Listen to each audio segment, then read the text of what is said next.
TV KPM. Hello, Assalamualaikum warahmatullahi wabarakatuh. Salam sejahtera, what's up everybody? Anda sedang menyaksikan Road to Success SPM 2021 bersama dengan saya, Sean Stephen. Bukan Sean yang tadi, ini dah bertukar menjadi Akmal Nazri. Baik, para anda semua sila setia bersama dengan kami selama 1 jam ini kerana hari ini subjek sangatlah seronok. Saya tak ambil subjek ini, iaitu subjek Sains Rumah Tangga. Jadi kepada pelajar-pelajar yang mengambil subjek ini bersama dengan kami, setia bersama kami selama 1 jam ini. Alright. Okey, pada anda semua ingat kita belum menang lagi, jadi sila patuhi segala SOP seperti sentiasa mencuci tangan dengan kerap, sentiasa pakai pelitup muka bila kita keluar dan juga menjaga jarak 1 meter. Baik, pada anda semua saya pasti dah tak sabar-sabar. Siapakah guru yang akan mengajar kita pada petang ini? Nak tahu siapa? Jom kita tengok profil guru hari ini. Let's go!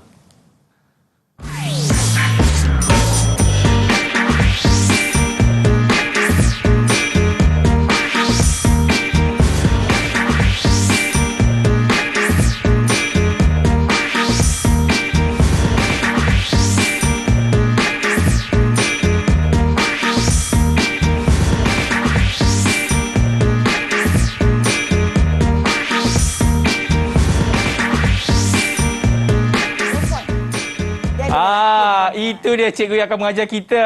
Dia mengajar di SMK Perempuan Methodist KL dan juga guru kanan. Selalu kalau cikgu-cikgu orang kata jawatan yang macam tu mesti garang. Mesti dia bawa rotan lah ke hulu kilir. Betul ke cikgu?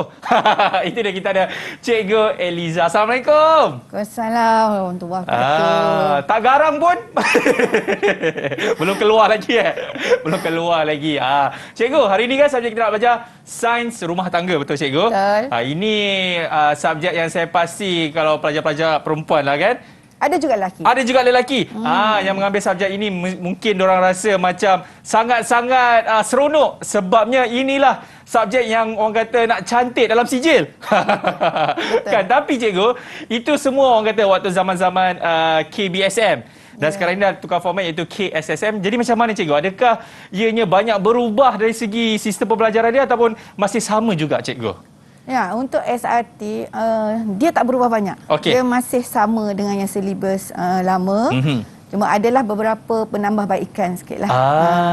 Okey. Tapi pelajar-pelajar dari segi feedback semua okeylah. So far alhamdulillah. In fact subjek ni bukan saja murid perempuan tapi murid lelaki pun ramai yang berminat untuk ambil. Iaitu Sains Rumah Tangga SRT, betul cikgu Okey, baik, sebelum kita nak meneruskan lagi, sebelum itu kami di Didik TV sentiasa melakukan protokol kesihatan. Jadi dengan itu cikgu, kita nak lakukan sanitasi dulu. Kita datang ke sini. Boleh cikgu? Okey, jom.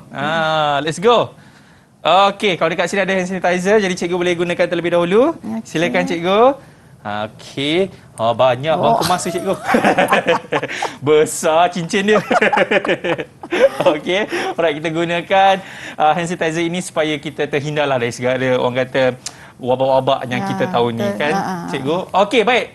Kita dah tahu dah pandangan cikgu sendiri kan. Dia tak adalah banyak sangat berubah formatnya cikgu kan.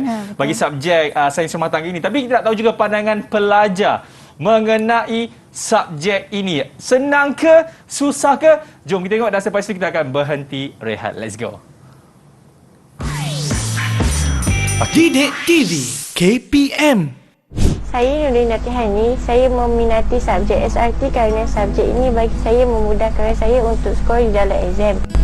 Subjek ini juga mempunyai kerja khusus yang dapat membantu kita untuk mendapat markah lagi dalam exam. Dalam subjek ini, tajuk yang saya gemari ialah tajuk pengurusan dan penyediaan makanan. Bagi saya, dengan mempelajari tajuk ini, kita dapat mengetahui lebih lanjut tentang pengurusan dan penyediaan makanan. Dan kita juga dapat mengamalkan cara dan tata cara ini dalam kehidupan seharian kita. Terima kasih. Saya Nur Fauzia. Saya suka subjek SRT kerana dapat meningkatkan ilmu pengetahuan saya dari segi memasak, menjahit dan sebagainya. Selain itu, berbanding dengan subjek-subjek lain, subjek SRT sangat mudah untuk saya skor dalam peperiksaan SPM. Hai, nama saya Siti Syaratu Aisyah. Saya menyukai subjek SRT ini kerana subjek ini memudahkan saya untuk lulus di dalam peperiksaan. Selain itu, subjek ini juga terdapat amali yang perlu dijalankan. Contohnya di tingkatan 4 menjahit dan di tingkatan 5 memasak. Subjek ini juga dapat diterapkan dan diamalkan di dalam kehidupan seharian kita. Didik TV KPM. Didik TV KPM. Alright, masih lagi menyaksikan Road to Success SPM 2021 yang bersiaran secara langsung di Didik TV. Baik, kita dah tahu dah cikgunya dan subjek yang kita nak belajar hari ini iaitu subjek Sains Rumah Tangga bersama dengan Cikgu Eliza. Dan sekarang ini kita nak tahu sekolah pilihan hari ini. Mereka ini semuanya datang daripada Sekolah Menengah Kebangsaan Perempuan Methodist Kuala Lumpur. Jom kita berkenalan dengan mereka. Assalamualaikum. Apa khabar? Senyum. Masuk TV ni. Live. Okey, boleh on mic. Boleh on mic dulu. Okey, kita nak berkenalan dengan pelajar yang pertama ni, cikgu. Kenapa cikgu nampak runsing kat situ? Cikgu jangan runsing, cikgu relax, cikgu. Okey, bersama dengan Siti Maisara. Siti, awak perkenalkan nama awak dan juga cita-cita awak. Okey, silakan. Hai, nama saya Siti Maisara. Cita-cita saya untuk menjadi orang peguam. Jadi apa? Peguam. Oh, peguam. Seorang peguam. Okey, baik. Seterusnya, Sufi Syakina, betul ke? Betul. Nama saya Nur Sufi Syakina. Cita-cita saya nak jadi doktor.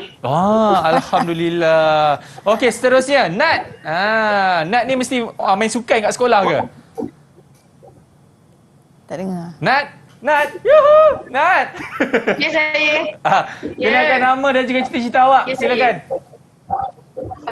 Hai, nama saya Siti Nazriah. Saya nak jadi IT. IT. Okey. Kita nak panggil awak apa? Siti ke? Nak panggil Najriah ke? Panggil apa? Panggil Nat. Nat.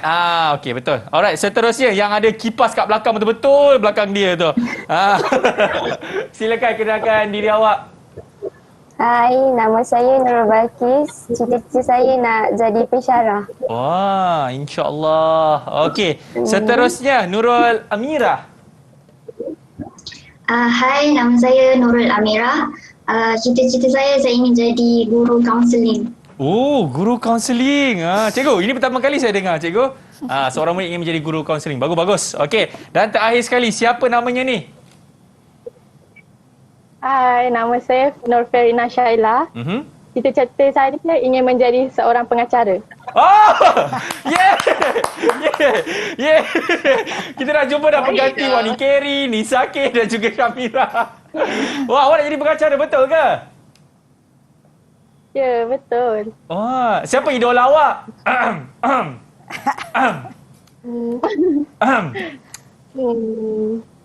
Dia tak nak sebut. Okey. Itu dia, nampak tak cita-cita daripada pelajar-pelajar kita, impian yang cukup besar. InsyaAllah kita akan merealisasikan dengan inilah cikgu yang dengan kita kongsi ilmu kita kepada mereka. Baik, cikgu, kita dah tahu dah pelajar-pelajarnya siapa, subjek dan juga gurunya. Jadi tanpa membuang masa lagi, ayuh kita belajar bagi subjek Sains Rumah Tangga bersama dengan Cikgu Eliza. Bismillahirrahmanirrahim. Silakan, cikgu. Okey, terima kasih Akmal. Sama-sama. Assalamualaikum dan salam sejahtera untuk semua pelajar-pelajar SRT 1 Malaysia. Ya. Jadi hari ini kita akan tengok tajuk kita iaitu pemilihan pakaian. Yap. Jadi dalam tajuk ini saya akan sentuh tentang yang pertama sekali sebelum kita pakai baju. Okey. Akmal, saya nak tanya awak dulu. Ya. Tahu tak sumber Baju. Baju ni dari mana? Daripada benang, cikgu. Daripada pokok. Dari pokok. Pokok apa?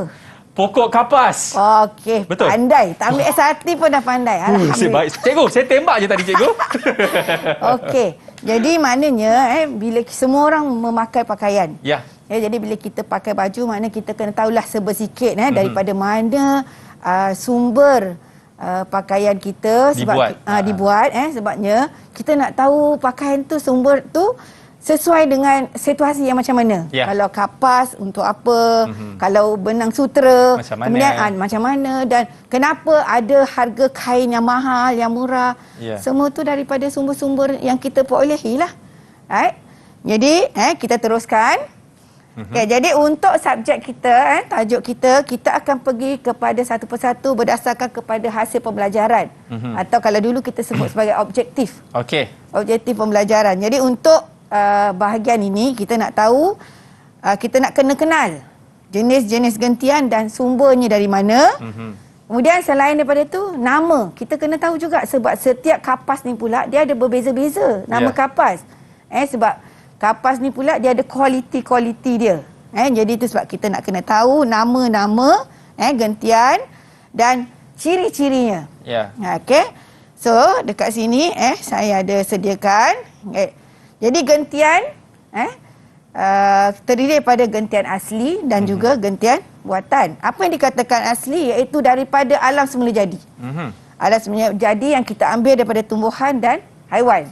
Manakala buatan ni maknanya kita mencampurkan dengan bahan-bahan lain, iaitu bahan alam semula jadi kita campurkan dengan bahan kimia, kita sebut sebagai selulosa terjana semula. Maknanya daripada tumbuhan dia blend dengan bahan kimia, kita panggil sebagai terjana semula. Dan ada yang sintetik. Sintetik ni maknanya daripada campuran bahan-bahan kimia. Ini yang dikatakan buatan. Jadi daripada klasifikasi ini kita pecahkan pula. Jadi untuk tumbuhan, sebenarnya banyak tumbuhan, tapi yang famous, yang selalu digunakan di dunia ni iaitu pokok kapas dan pokok flake. Sebenarnya banyak lagi tumbuh-tumbuhan lain, tapi kita concentrate pada yang ini dulu. Kemudian haiwan pula, ulat sutera dan biri-biri. Yang kita tahu ulat sutera yang paling banyak di Jepun lah. Jepun, Korea. Kemudian biri-biri ni seperti di Australia, New Zealand. Kita concentrate yang ini. Kita sebenarnya banyak, tapi kita menjurus pada yang ini dalam silibus kita. Jadi pokok kapas akan menghasilkan gentian kapas, pokok flake akan menghasilkan gentian gentian linen, ulat sutera akan menghasilkan gentian sutera, begitu juga dengan bulu biri-biri akan menghasilkan namanya benang sayat. Kita tak kata benang bulu biri-biri, kita sebut sebagai benang sayat. Okey, yang ini pula buatan. Apa yang murid kena tahu ialah apa campuran dia. Yang ni saya tak payah detailkan lah, nanti kita tak cukup masa. Jadi cuba dalam tajuk kita ni, pelajar kena tahu apakah bahan-bahan untuk campuran ini. Dan proses-proses pemintalannya, sama ada pemintalan cara basah, cara kering, atau pemintalan cair. Itu dia kena tahu. Dan daripada proses campuran ini, campuran dan proses, nama-nama gentian itu akan terhasil.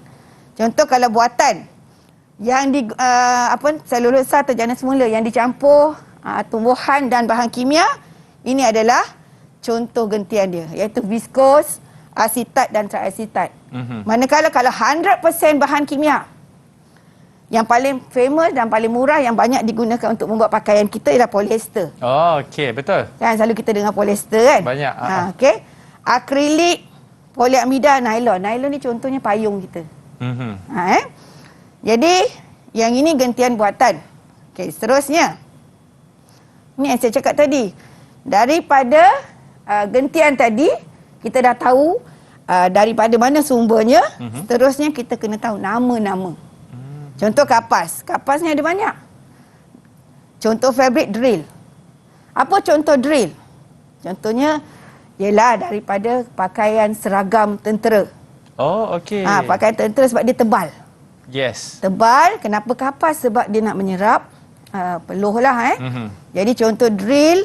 Dan ini seluar jeans. Seluar jeans kita tebal. Terry ialah tuala kita, tuala mandi kita. Itu kapas. Gingham yang kain biasanya umumnya kain yang petak-petak yang warna biru, putih. Yang itu dipanggil gingham. Kemudian kain belacu. Kain belacu contoh yang kain untuk kita buat anduh. Kalau kadang-kadang kita nak ikat bila tangan kita retak dan sebagainya, anduh tu. Kain belacu. Jadi itu nama-nama untuk kapas. Kemudian nama untuk linen. Damas, canvas, crush, linen. Jadi semua ni murid kena tahu sebab dia ada dalam kita punya hasil pembelajaran. Iaitu menamakan contoh fabrik. So, pelajar kena tahulah. Kemudian kalau daripada haiwan, contoh sutera tadi, fabrik sutera, jaket, shantong, dah ada lagi beberapa lah. Manakala kalau benang sayat, namanya jersey, tuil. Kenapa berbeza?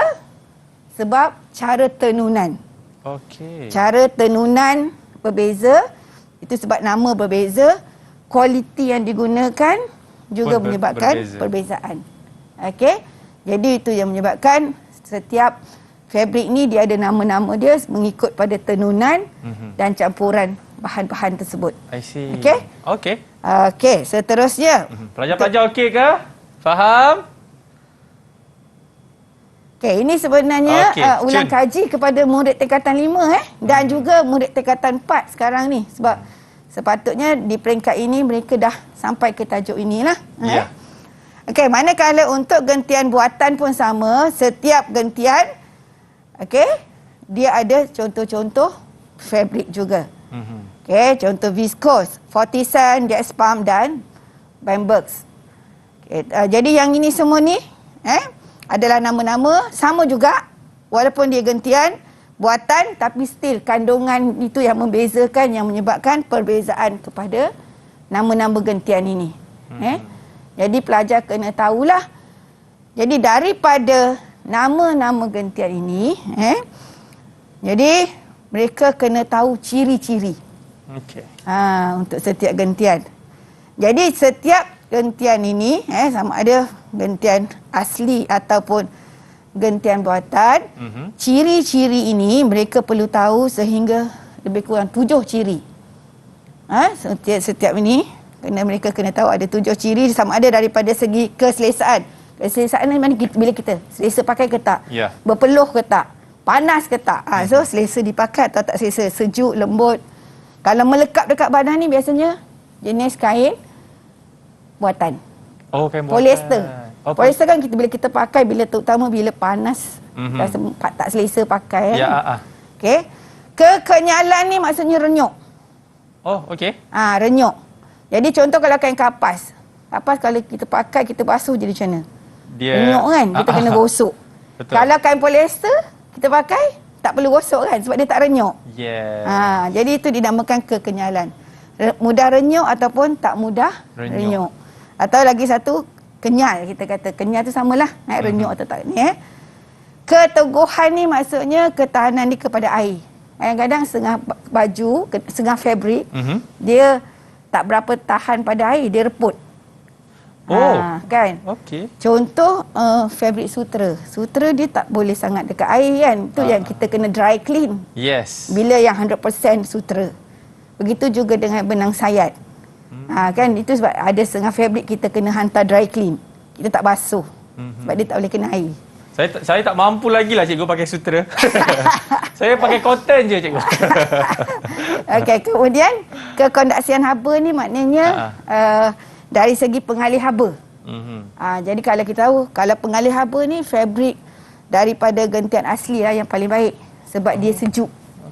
Okey. Kalau dari segi fabrik buatan ni dia panas. Sebab dia guna bahan kimia kan. Jadi dia panas lah. Tapi penebat haba pula yang bagus ialah benang sayat. Sebab benang sayat tu daripada bulu kambing biri-biri tadi. Kan jadi dia kita panggil sebagai baju sejuk. Baju sejuk. Sebab dia memerangkap haba. Jadi dia memanaskan badan. Itu kita panggil sebagai penebat haba. Penebat haba yang baik. Okey. I see. Macam mana yang lain? Faham tak apa yang saya terangkan? Faham ke? Okey, ada nak tanya apa-apa soalan pada saya? Ada tanya soalan apa-apa kepada cikgu? Setakat ni? Tak ada, semua faham? Tak ada, okey. Okey. Kalau nak tanya soalan, cikgu akan bagi hadiah baju sutera satu. Secebis kain sutera. Secebis kain sutera. Okey cikgu, saya rasa mereka faham. Jom kita sambung ke slide seterusnya cikgu. Okey, seterusnya ciri yang kelima, penyerapan lembapan. Yang ni maksudnya dia serap air ke tak pada kain kita. Dan seterusnya kekondaksian haba. Tadi ni elektrostatik ni. Elektrostatik ni banyak dialami pada fabrik buatan. Dia bila kita pakai, kadang-kadang bulu roma kita ternaik tu kan. Especially bila waktu panas. Ni dipanggil kekondaksian haba elektrostatik. Dan juga biasanya untuk ini, gentian buatan ni ditahan pada cahaya matahari. Sebab dia bahan kimia kan. Kalau asli, dia tak tahan, dia akan pudar. Sebab benda asli kan. Jadi dia akan pudar. So yang ini lebih kepada gentian buatan. Sorry, nombor 7 tu tak perlu kot. Okey. Okey, seterusnya kita pergi kepada bila kita dah kenal nama gentian, kita dah kenal sumbernya, kita akan buat uji kaji. Ni kalau di sekolah kita akan pergi ke makmal untuk kita buat uji kaji. Untuk kita nak lihat kesan fabrik itu. Dan biasanya kita akan rekodkanlah ini di dalam makmal. Ya. Okey, cumanya kita nak tengok sebab memandangkan dia ada dalam kita punya hasil pembelajaran.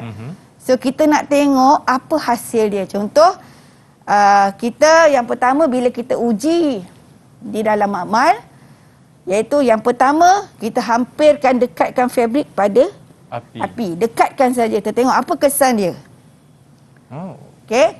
Jadi kalau fabrik asli, kapas, pokok benang Sutra, benang sayat, dia akan mengeluarkan warna kuning, menyala warna kuning dan dia akan berasap. Oh, terbakar lah. Tapi kemudian kalau kita pergi letak dekat atas api, dia terbakar dengan cepat. Dia terus menyambar. Okey? Dan dia akan terpadam sendiri. Lama-lama dia akan terpadam sendiri. Berbeza dengan buatan, kita kena tiup bagi terpadam. Yang ni dia akan perlahan, dia akan terpadam. Okey, kemudian kalau kita padam. Dia akan mula macam ni, dia akan menyala, kemudian dia akan terpadam. Dari segi bau, kalau asli dia akan bau macam kapas. Bau macam kertas. Hasil bau dia tu akan bau seperti kertas terbakar. Kalau yang ini pula rambut terbakar ni ialah benang sayat, sebab dia bulu kan, macam rambut kita. Jadi bila terbakar tu dia akan bau macam rambut terbakar. Ini kalau untuk gentian asli. Dan hasil pembakaran akan mengeluarkan warna kelabu. Bila terbakar, lama-lama dia punya abu tu berwarna kelabu. Peroi, maksudnya dia gelai. Magnet hitam yang boleh dihancurkan. Ini kalau untuk gentian asli. Okey cikgu, sebelum kita nak ke gentian buatan cikgu, kita nak berhenti rehat dulu. Anda semua jangan ke mana, selepas ini kita akan sambung balik bagi subjek pembelajaran iaitu sains rumah tangga. Saya nak try dulu baju ini kalau saya bakar, ori ke, fake ke. Okey, kepada anda semua, jangan ke mana, selepas ini kita akan sambung balik dalam Road to Success SPM 20. Didik TV KPM. Didik TV KPM. Alright, masih lagi menyaksikan Road to Success SPM 2021. Kenapa saya nak kena cakap kalau kita ada the future host? Sebab itu, Ferina, saya ada satu tugasan untuk awak ni, Ferina. Boleh tak awak cakap, okey, masih lagi menyaksikan Road to Success, jom kita sambung belajar. Awak cakap itu je, Ferina. Boleh ke? Kalau boleh, besok awak masuk kerja. Okey, Ferina, on you. 3, 2, 1, go! Sekejap. Nak cakap apa? Cakap kita masih menyaksikan Road to Success. Jom kita sambung belajar. Okey. Okey, go! Kita masih menyaksikan di Road to Success. Mari kita sambung belajar. Okey. Dia malu-malu lagi tu cikgu. InsyaAllah nanti one day. Okey cikgu. Jom kita sambung kita punya belajar kita cikgu. Let's go. Okey, kita sambung terus. Jadi yang ini tentang ujian pembakaran bagi gentian buatan pula. Okey. Jadi untuk gentian buatan pun sama. Maknanya kita akan lakukan benda yang sama, eksperimen yang sama, dan ini adalah jawapan ataupun ini adalah hasil-hasil uji kaji. Sama ada kita menyatakan menyala dengan warna kuning, terbakar dengan cepat.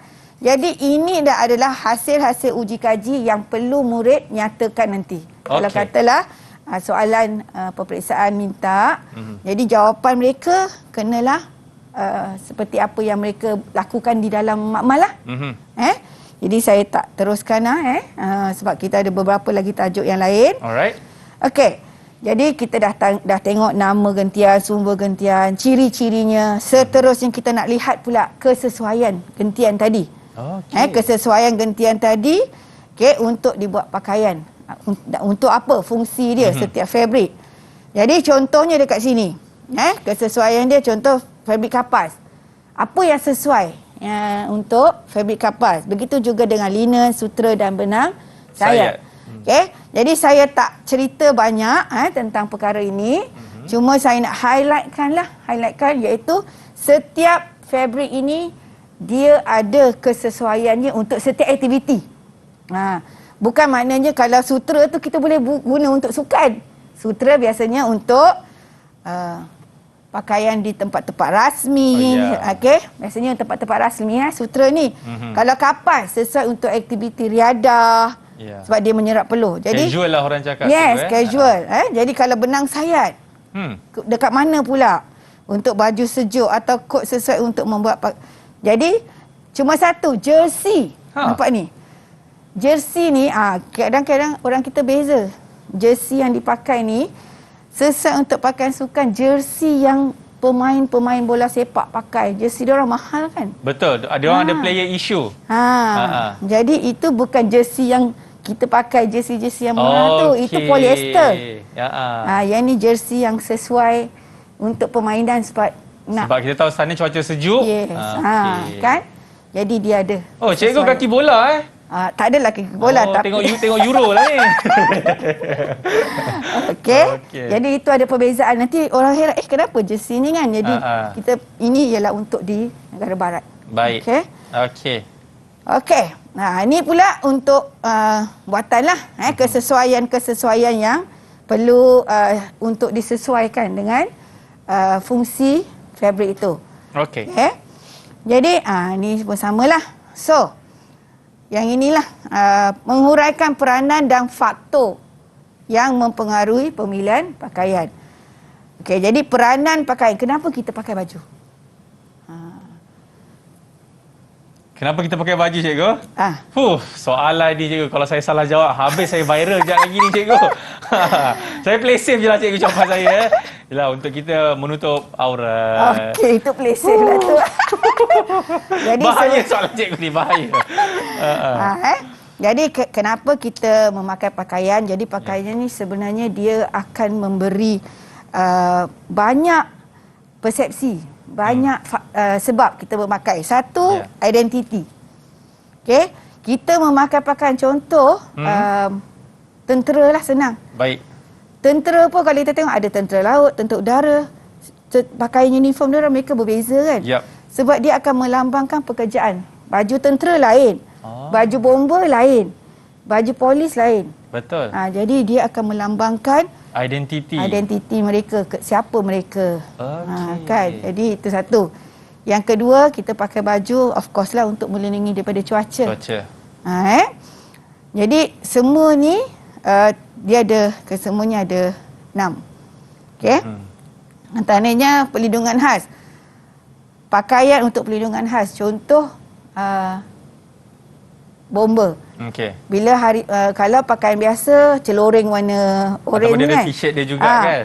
Tapi bila waktu kebakaran, mereka ada pakaian lain kan. Baju khas diorang tu. Baju khas mereka untuk kalis api dan sebagainya. Jadi kemudian kalau tentera yang pergi berperang, dia ada baju kalis peluru.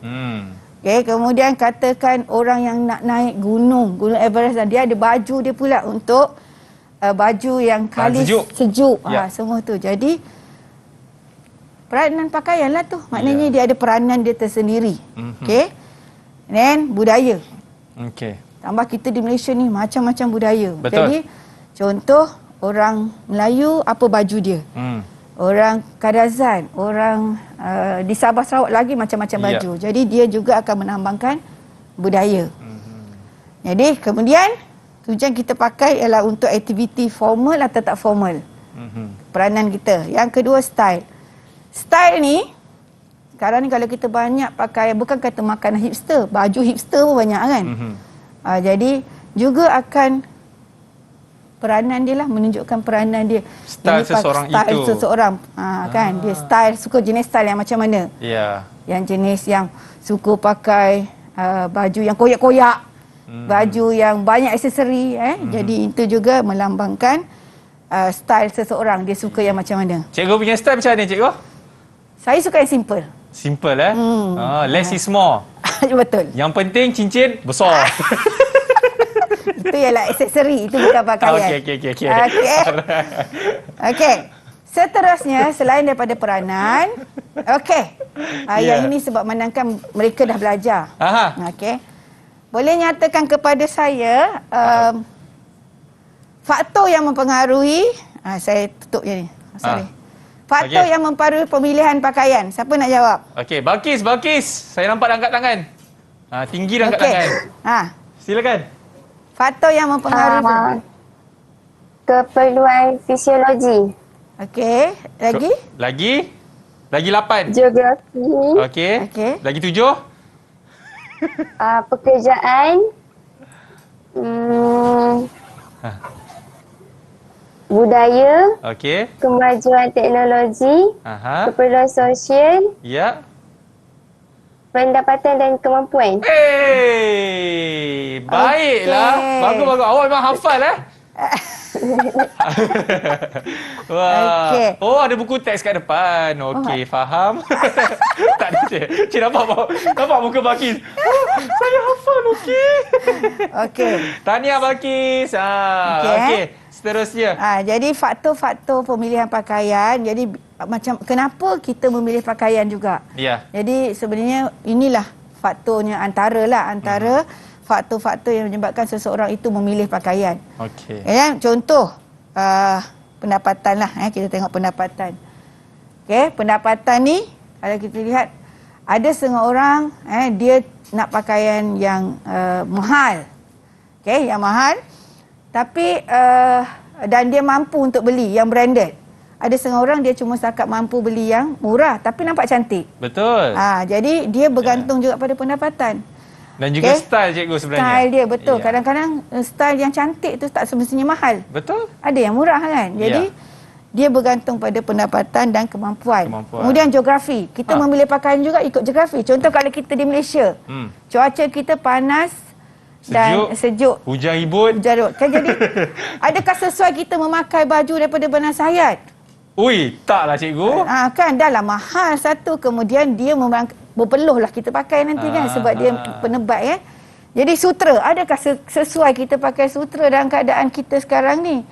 Mahal kan? Jadi kita kena tengoklah geografi kita waktu bila kita nak pakai. And then kemajuan teknologi ni ialah fabric kita. Kita tengok sekarang ni dengan teknologi yang banyak dicampurkan cara baju kita yang kadang-kadang di-blendkan baju budaya dengan yang teknologi sekarang. Dah kita tak tahu ni budaya apa pakai kan. Okey, faham. Jadi faktor pemilihan ini semua kita kena tengok kalau kata saya kaitkan dengan soalan soalan peperiksaan. Kita kena tahu macam mana kita nak menerangkan berdasarkan kepada situasi yang diberikan. I see. Nanti kita akan tengok soalan sekejap lagi. Okey, ini ialah yang slot kita yang terakhir iaitu cara kita nak memilih pakaian yang sesuai dengan bentuk badan kita. Okey, yang ini sebelum itu kita kena kenal bentuk badan kita dulu. Okey. So, secara umumnya ada 4 bentuk badan. Okey, ada 4 bentuk badan. Tinggi dan langsing, tinggi dan gempal, rendah dan kurus, rendah dan gempal. Gempal ni maksudnya besar lah. Comel. Saya suka katakan comel. Jadi daripada bentuk badan ini, kita kena sesuaikan style pakaian itu supaya badan kita tak nampak. Kalau gempal ni tak nampaklah gempal. Dia akan nampak lebih kurus sikit. Yang terlalu kurus pula akan nampaklah sedikit berisi supaya kita nampak cantik mata memandang. Jadi style apa yang kita kena tengok? Okey, style apa yang kita kena tengok? Yang pertama tadi kita bentuk badan kita dah tengok. Corak. Corak yang kita nak kenakan pada badan kita.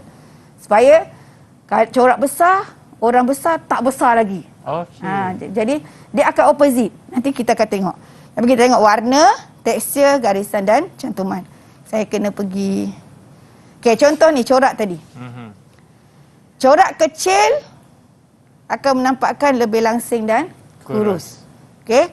Corak besar dia akan nampak kesan dia. Ini kesan Kalau besar akan nampak lagi besar. Jadi kalau menegak, corak menegak, contohnya bunga tu dia akan nampak orang tu lebih tinggi.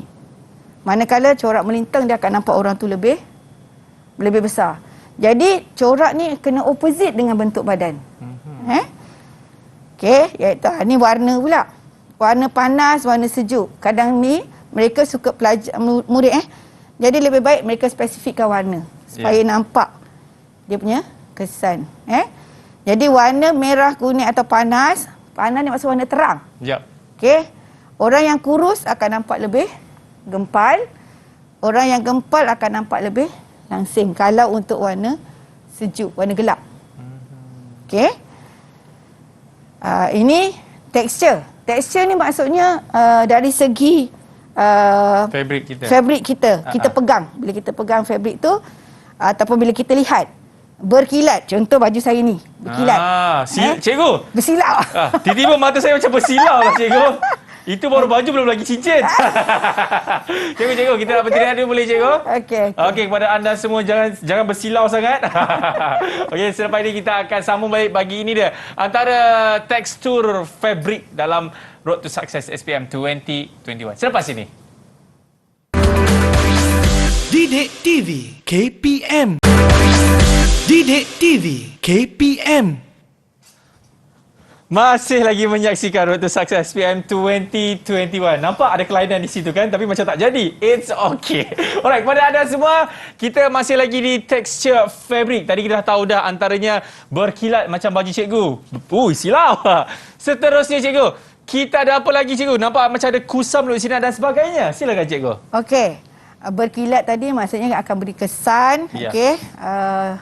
Kita akan nampak badan struktur badan orang tu nampak lebih besar atau lebih gempal Tapi kusam ni maknanya warna yang kelam. Warna dia tak berapa tak berkilat lah, yang kelam sikit. Dia akan beri kesan yang gelap kecil kepada badan, bentuk badan. Ini terutama kepada orang yang gempal lah. Jadi orang gempal ni tak sesuai pakai baju yang berkilat. Dia akan nampak lebih terselah kegemukan dia tu.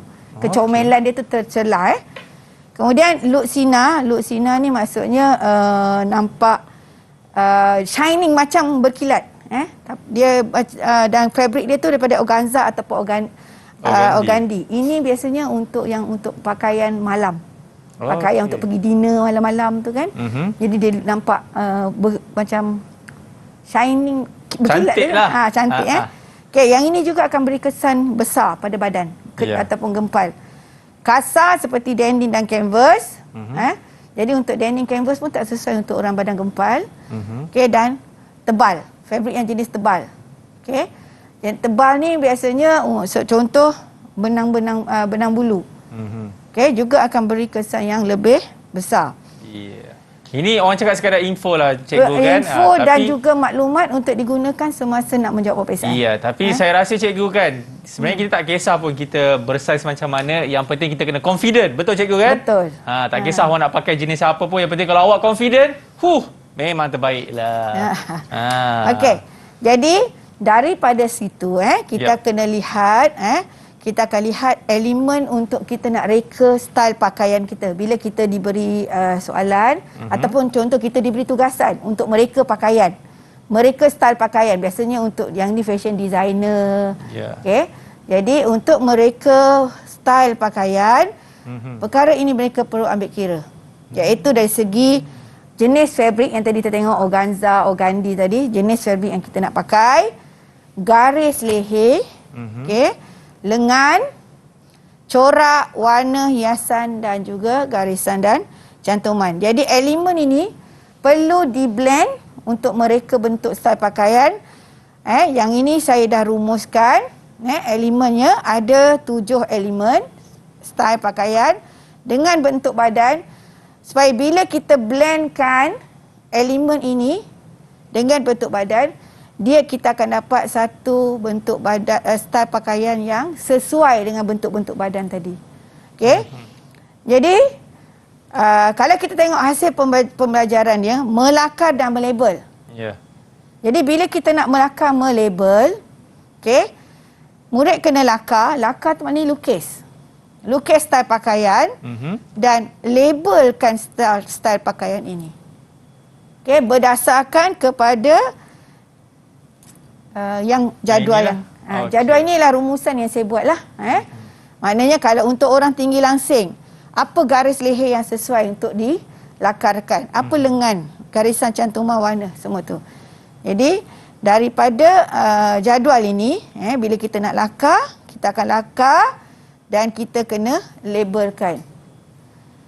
Okey. Jadi dekat sini nanti saya nak highlightkan, ada juga yang bertanya, cikgu, kena warna ke? Kena warna ke cikgu? Okey. Kalau kita lihat melakar dan melabel, ada tak kata mewarna? Tak ada. Tidak ada. Jadi cukup dengan kita melabelkan sahaja ni. Ya. Warna cerah dan terang. Kita labelkan sahaja. Tapi kalau dia ada banyak masa, why not lah kan? Tak salah. Tidak salah Jadi sebaiknya ialah kita ikut arahan lakar dan label. Kemudian katalah dia warna, dia labelkan. Pun pun tak ada sebaiknya. Okey. Okey. Jadi okey. Soalan contoh. Bersiap sedia semua kita tengok tadi. Diorang ni fokus ke tak fokus tadi ni? Okey. Kita tengok ni. Okey. Okey, ini adalah soalannya. Soalan yang bergambar. Raja menunjukkan dua lakaran. Style pakaian. Ada dua lakaran yang dipilih oleh Suzila. Suzila ni mempunyai bentuk, dah saya highlightkan. Bentuk badan rendah dan gempal.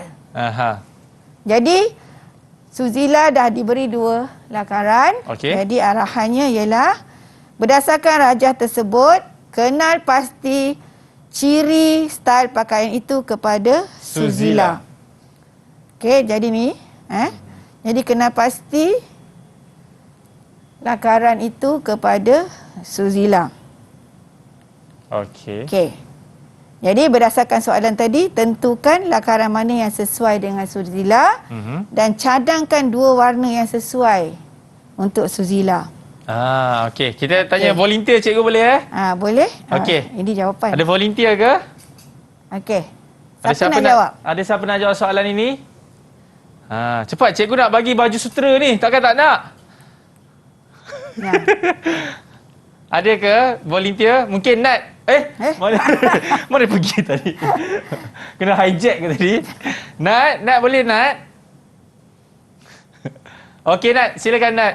Boleh. Pakaian A. Pakaian A. Okey. Okey, kita tengok dulu Nat. Apa perbezaan antara pakaian A dengan pakaian B? Dekat mana? Dia punya garis. Garis, okey, garisan dia. Corak lah tu. Okey, apa beza corak A dengan corak B Nat? Kalau corak A dia menegak. Okey, Kalau corak B dia bentang. Okey, apa kesan corak A kepada Suzila kalau dia menegak? Sebab Suzila ni sekarang rendah dan gempal. Apa kesan dia? Dia nampak ting. Dia nampak lebih gempal. Saya rasa dia nampak lebih tinggi kan cikgu? Dia nampak lebih tinggi. Ya. Okey. Tinggi. Okey, kemudian kalau B tu apa kesan dia? Nampak dia lagi comel. Sebab dah awak tadi cakap kata dia lagi gempal.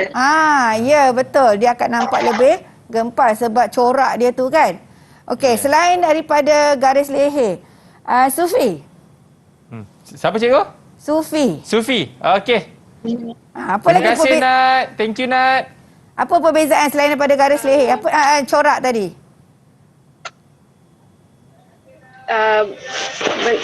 Garis leher. Kenapa? Apa bentuk garis leher dekat pakaian A? Pakaian A garis leher berbentuk V. Nampak leher dia lebih panjang.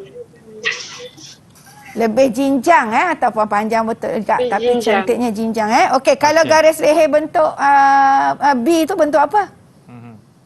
Bentuk bulat. Ya, jadi kesan dia nampakkan leher dia lebih pendek. Ya. Okey, last sekali perbezaan yang awak nampak, perbezaan atau persamaan. Maisara. Maisara? Ya, cikgu. Tak ada kata, ya cikgu. Dia reply cikgu, ya cikgu. Silakan. Okey. Ada tak perbezaan lagi yang awak nampak antara pakaian A dengan pakaian B? Tadi kawan dah cakap corak, garis leher, ada lagi? Cutting baju. Tiada. Lengan. Oh, apa dia? Lengan kot. Lengan. Kenapa dengan lengan? Lengan tu dia lebih Singkat ke? Dia labuh ke? dia lebih labu. Jenis lengan. Cuba kita tengok Jenis balik. lengan. Lengan apa ni? Jenis lengan apa ni? Cikgu, saya tak nampak slide, sorry. Tak nampak slide? Oh, Maisara tak nampak ke? Ni nampak Maisara. Okey. Nampak. Okey, lengan apa ni Mas Sarah?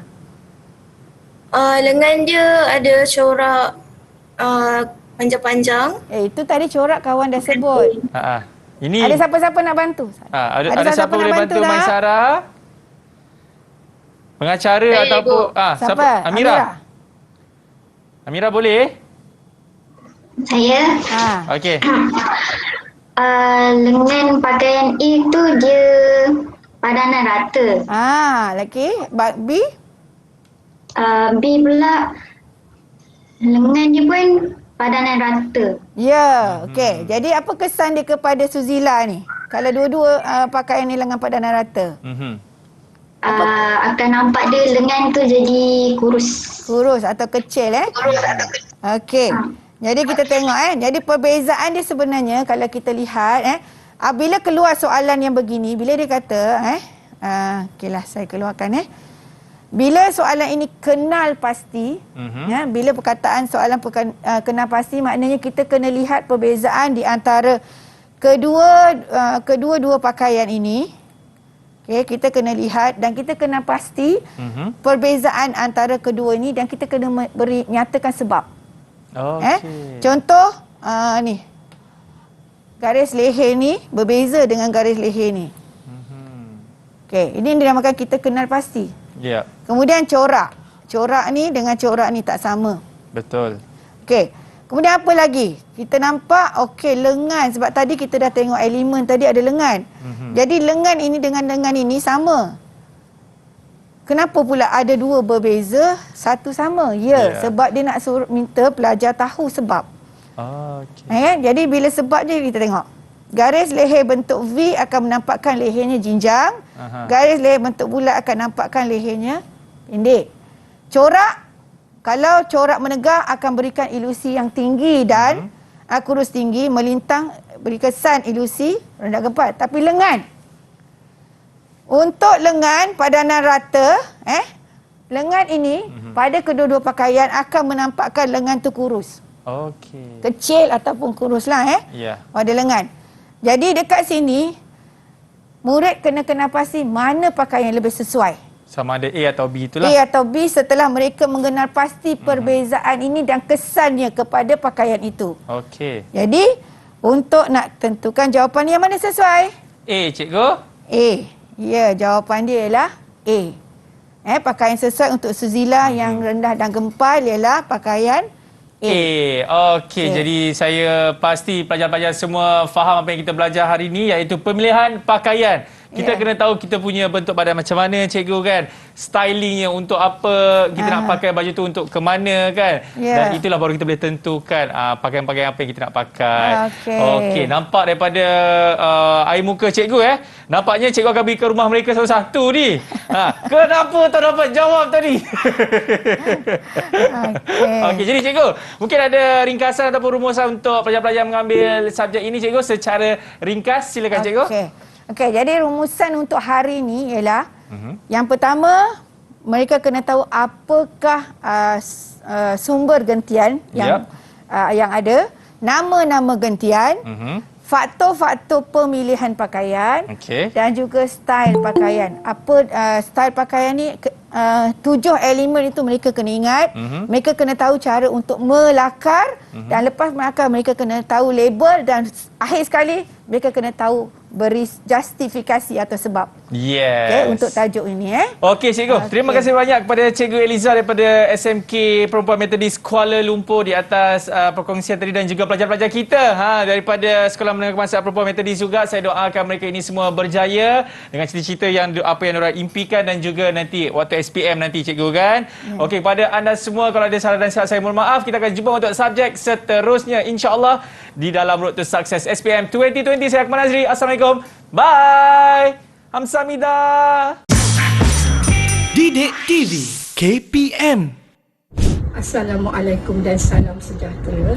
Saya Cikgu Nur Azian, penolong kanan HEM dari SMK Perempuan Methodist Kuala Lumpur, ingin mengucapkan selamat menempuh peperiksaan SPM dan memperolehi kejayaan cemerlang kepada semua calon SPM 2021. Lakukanlah yang terbaik kerana sesungguhnya usaha yang gigih dan latihan yang berterusan di samping berdoa menentukan kejayaan anda semua.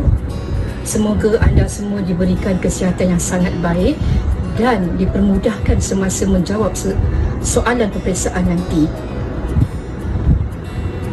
Jawablah soalan dengan hati yang yakin dan tenang.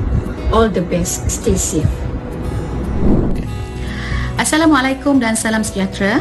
Saya Cikgu Zuraini daripada SMK Perempuan Methodist Kuala Lumpur ingin mengambil kesempatan untuk mengucapkan selamat maju jaya kepada semua calon-calon SPM 2021, terutamanya bagi calon-calon yang mengambil mata pelajaran sains rumah tangga.